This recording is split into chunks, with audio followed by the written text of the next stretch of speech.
Hello, we are here for one more lesson of this AxisVM training course, and the topic for today will be how to export the current view to a 3D PDF file format.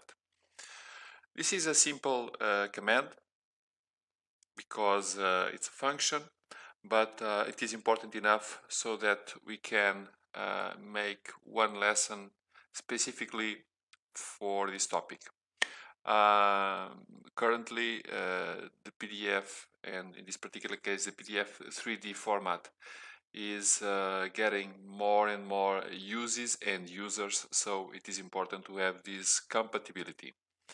So we have here a model, and basically to export this model to a 3D format, we have this icon in this toolbar.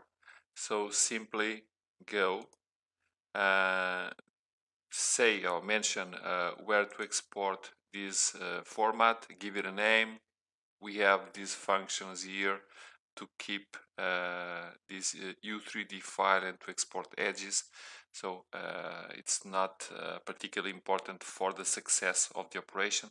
So basically, if you do a save, the file it is created, and then you can open it in any PC where this 3D PDF it's allowed.